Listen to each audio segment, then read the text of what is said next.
Salam sejawat akademisi dan para pembelajar sekalian. Mari kita langsung bedah materi ini. Selama ini, kita sering menganggap mengajar itu sebuah seni, bukan? Sebuah proses transfer ilmu yang sifatnya murni antar pribadi. Namun, bagaimana kalau kita ubah cara pandang tersebut? Dalam analisis kita kali ini, kita akan melihat bahwa mengajar dan belajar sebetulnya adalah fenomena biofisika dan termodinamika yang bisa diukur secara sangat presisi. Selamat datang di penjelasan materi mendalam mengenai rasio sinyal terhadap derau atau signal-to-noise ratio dalam dunia akademik. Coba kita renungkan pertanyaan mendasar ini. Berapa kali kita melihat kegagalan pemahaman di kelas, lalu dengan mudahnya kita menyalahkan motivasi mahasiswa yang rendah, atau mungkin metode mengajar yang dianggap membosankan? Melalui lensa klinis yang kita pakai hari ini, kita akan membuktikan sebuah fakta yang mengejutkan. Kegagalan tersebut seringkali berakar dari masalah transmisi data di tingkat mekanis dan molekuler. Kita bukan lagi berbicara soal psikologi motivasi, melainkan murni kegagalan sistem pengiriman sinyal saraf itu sendiri. Agar tidak ada derau kebingungan sejak awal, ini adalah peta jalan kita. Kita akan menelusuri mulai dari paradigma baru komunikasi, batasan teori informasi, perjalanannya di telinga, hingga dinamika biomolekuler di otak. Setelah itu, kita diagnosis patofisiologinya, dan kita akhiri dengan strategi optimasi yang presisi. Bagian 1. Paradigma baru komunikasi akademik. Dalam paradigma saintifik yang baru ini, mari kita kesampingkan dulu pandangan konvensional. Di ruang kuliah modern, Anda sebagai dosen pada hakikatnya adalah sebuah pemancar, sebuah transmitter biologis. Dan mahasiswa? Mereka adalah receiver atau penerimanya.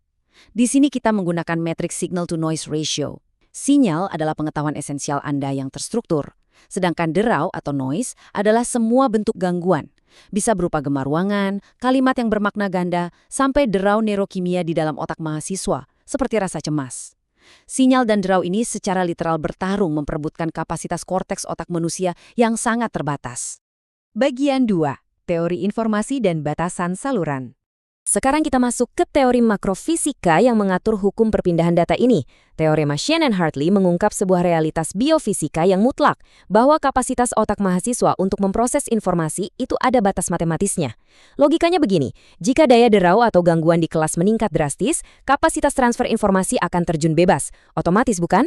Kecuali Anda sebagai pemancar mampu menaikkan daya sinyal secara eksponensial, misalnya dengan menaikkan volume suara. Tapi ingat, peningkatan daya biologis manusia punya batas kaku yang justru bisa berbalik merusak anatomi pita suara Anda sendiri jika terus dipaksakan. Lalu bagaimana dengan kualitas pesan itu sendiri? Kuliah yang alurnya melompat-lompat, penuh jargon tanpa definisi yang jelas, itu akan menciptakan entropi tinggi. Di dalam dunia neuroscience, hal ini bertindak sebagai derau makna.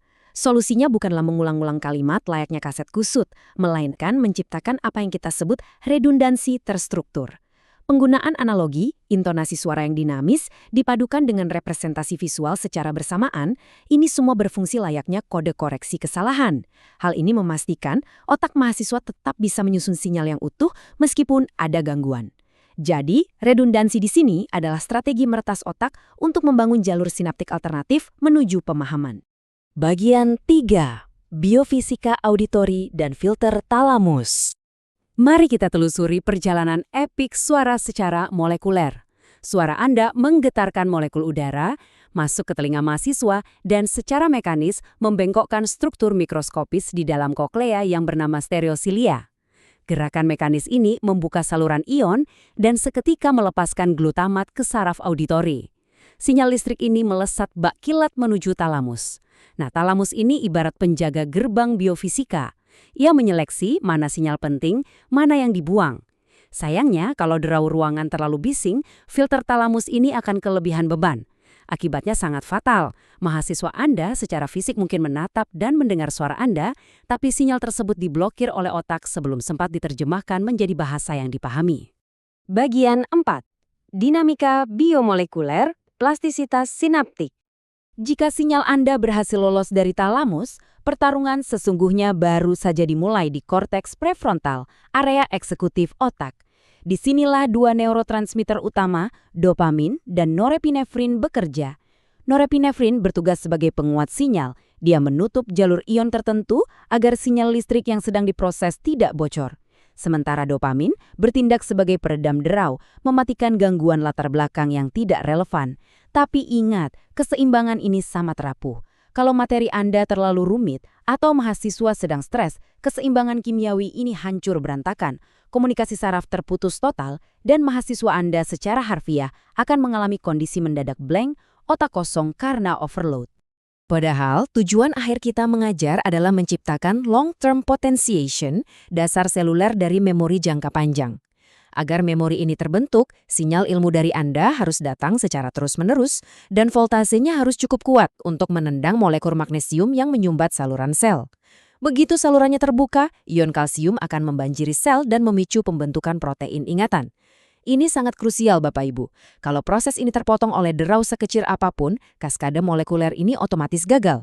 Memori itu bukan sekadar konsep abstrak, melainkan protein fisik yang gagal terbentuk kalau terlalu banyak gangguan derau di kelas Anda. Bagian 5. Patofisiologi kognitif dan vokal. Lalu, apa jadinya kalau kita membiarkan rasio sinyal dan derau ini memburuk? Kita sedang mendiagnosis patologi medis. Bagi mahasiswa, memilah materi Anda dari derau kelas yang bising itu menguras energi metabolik yang masif. Otak mereka kehabisan cadangan ATP, memicu penumpukan adenosin, yang hasilnya adalah rasa kantuk ekstrim di dalam kelas. Kantuk ini bukan karena mereka malas, melainkan mekanisme pertahanan darurat otak yang kelelahan. Paparan beban yang konstan ini membanjiri tubuh dengan hormon kortisol. Dalam jangka panjang, kortisol bersifat neurotoksik. Ia merusak arsitektur memori di otak dan memicu burnout akademik tingkat kronis. Dan jangan salah, dampaknya bagi kita para dosen juga sangat merusak. Mengajar di lingkungan bising memaksa saraf tak sadar kita untuk bereaksi dengan menaikkan volume suara secara otomatis. Secara klinis ini dinamakan efek Lombard. Hal ini memicu tekanan mekanis ekstrim di pita suara. Pita suara berbenturan satu sama lain secara tidak wajar, memicu mikrotrauma, menurunkan elastisitas, dan sangat sering berujung pada nodul pita suara hingga suara hilang permanen.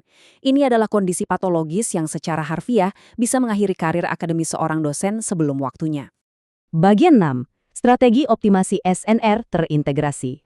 Menyadari implikasi medis tadi, kita wajib bergerak memberikan solusi klinis. Intervensi pertama adalah rekayasa ruang kelas.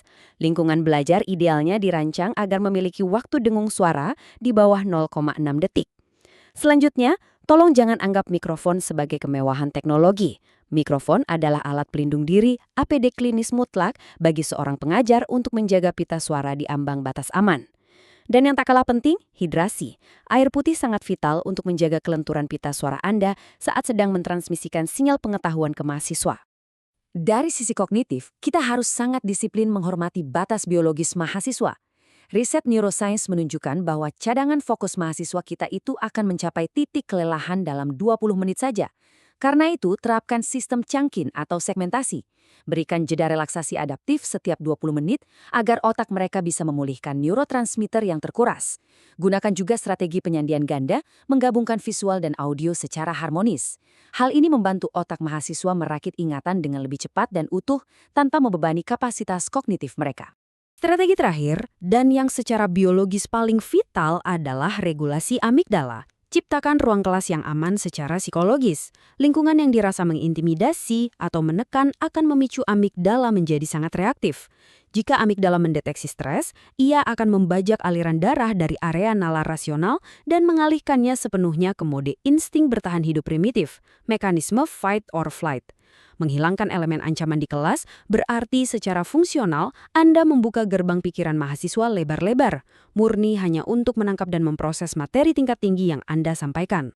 Membedah materi biofisika sedalam ini membawa kita pada sebuah kesimpulan mutlak. Proses mengajar dan komunikasi dosen di kelas sebetulnya adalah serangkaian intervensi biologis.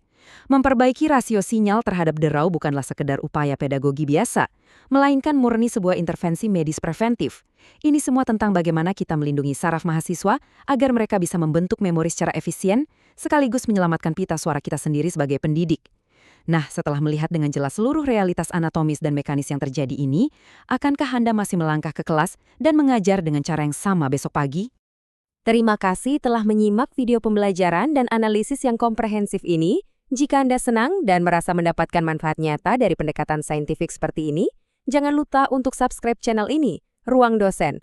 Aktifkan lonceng untuk mendapatkan notifikasi bila ada penjelasan video terbaru dari kami, klik like, dan tentunya share video ini kepada rekan-rekan sejawat lainnya. Mari kita sebarkan ilmu pengetahuan yang bermanfaat ini bersama-sama demi memajukan mutu pendidikan dan kesehatan akademik kita. Sampai jumpa di analisis ilmiah ruang akademik kita selanjutnya.